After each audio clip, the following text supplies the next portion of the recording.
Hello, I've created this short video to provide an overview of the controlled convergence process for you. Controlled convergence is the idea of controlling how we screen our ideas from the large number that we create after ideation to eventually a single design concept that we're moving forward with. And there's a lot on this graph. I just want to unpack it really quick here. This graph is attempting to illustrate the number of design alternatives being considered by your team at any given point in time. So early on, you're going to be generating lots of ideas. So you have lots of design alternatives, and that's usually going to peak at the end of ideation.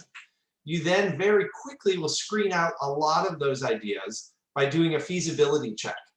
That feasibility check is just basically eliminating the crazy ones that you introduced during ideation.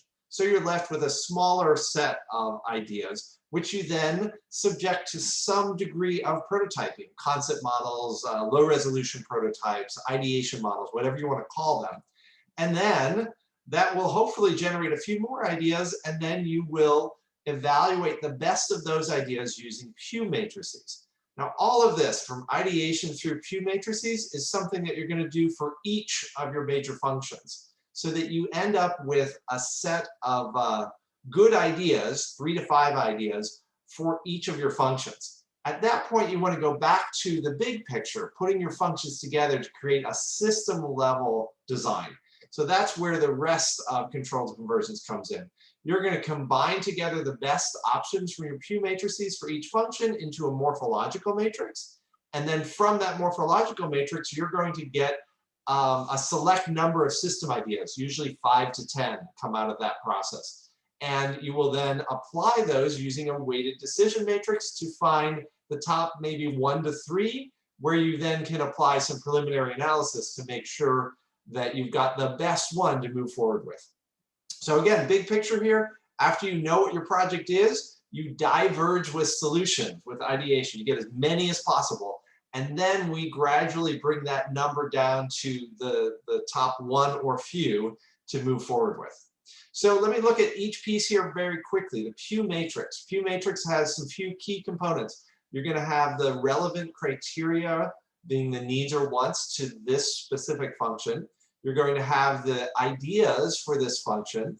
You'll have a datum column, and then all of the other columns are filled in by identifying that an idea is better, say a plus, worse, there actually are no worses here, there would be a minus if it was worse, or the same as the datum. So you're all comparing to the datum. And then you just total up the number of pluses, the number of s's, the number of minuses.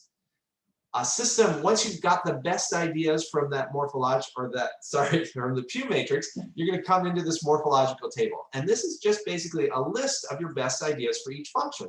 So you list your functions down here on the left-hand column. And then for each row of your morphological table, you'll list the top ideas that you found from the Pew matrices for that function. So this isn't a great example because material is not a function. But if we imagine that's a function, then the 3 ideas that came up for it, the 3 best ones, were wood, PVC, and metal chicken wire. We do that for each one of these. How are you fixed joining together? Screws, PVC connector, bolt, and nut, etc. Then to use this, we connect those function ideas. We find the best combinations as a team working through this table. The number of combinations is very large, obviously. You could do a quick calculation and figure out how many. I'm imagining it's 3 to the 5th or something like that, or 5 to the 3rd. I can never remember that direction, but it's a large number. So you don't want to list all of them. You want to identify the ones that make sense. So I just drew a green line here as an example. This would represent a wood structure joined by PVC connectors and metal plastic hinges that has recycled paper and tape padding and a paper mache head. That would be the system design concept represented. So as a team, you figure out which of these combinations feels like it's the best and just ignore the ones that don't make sense. Once you've got those system combos, you come to a weighted decision matrix where here we get to lean on our QFD.